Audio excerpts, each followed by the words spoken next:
ये पूरब की लाली का असर है, वो भी पश्चिम पर। पश्चिम पर कुछ इस तरह से इसका असर पड़ा कि स्विट्जरलैंड से आए भारत उर्स स्ट्रोबल बन गए आशुतोष और धारण कर लिया ब्रह्मचार्य जीवन। कहानी यहीं पर खत्म नहीं होती। भारत के वेद पुराण और धर्म ग्रंथों से प्रभावित होकर उन्होंने अपना जीवन इसी के प्रचार प्रसार में समर्पित कर दिया और आज उत्तराखंड के कौसानी में उनका आश्रम है, जहां पर वो आने वाली पीढ़ी के वेद पुराणों का पाठ पढ़ाते हुए उन्हें वैदिक कल्चर के जरिए शिक्षा दे रहे हैं। इनके आश्रम में जो बच्चे शिक्षा ले रहे हैं वे शैक्षणिक बौद्धता के साथ साथ पौराणिक, सामाजिक और सांस्कृतिक ज्ञान भी अर्जित कर रहे हैं। इसके साथ ही आचार्य आशुतोष के साथ उसके कई प्रशिक्षक भी जुड़े हैं जो उन्हीं से शिक्षा लेकर आगे बच्चों तक पहुंचा रहे हैं।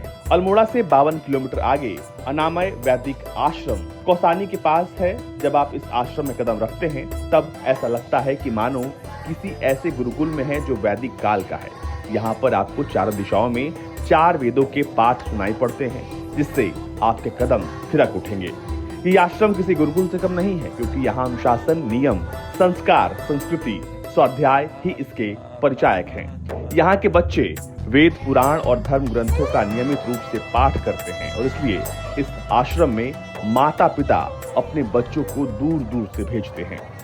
पहाड़ियों के बीच स्थित आश्रम में अपने कक्ष के बाहर एक हल्की मुस्कुराहट के साथ 69 साल के स्वामी आशुतोष बताते हैं कि उन्हें बचपन से ही मेडिटेशन में बहुत रुचि थी, लेकिन सन 1975 में उनकी जिंदगी में सबसे बड़ा बदलाव तब आया जब भावातीत योग के प्रणेता महर्षि महेश योगी ने योग शिविर का स्विट्जरलैंड में आयोजन किया। उस समय आशुतोष, जो उर्स स्ट्रोबल के नाम से जाने जाते थे, उन्हें योग में बड़ी रुचि आई। तब से वो महर्षि महेश योगी के साथ साथ चल पड़े।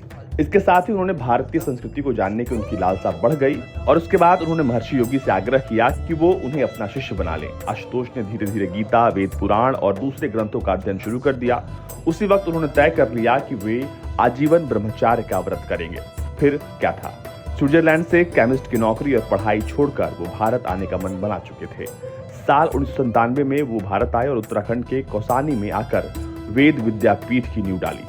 यहाँ से वो कई बार उत्तरकाशी भी गए। आशुतोष कहते हैं कि उत्तराखंड को देवभूमि कहा जाता है, इसलिए उनका बहुत मन था कि वो वैदिक परंपरा को पुनर्जीवित कर उसका विस्तार करें। तेजश्री पुरांदे, भारत।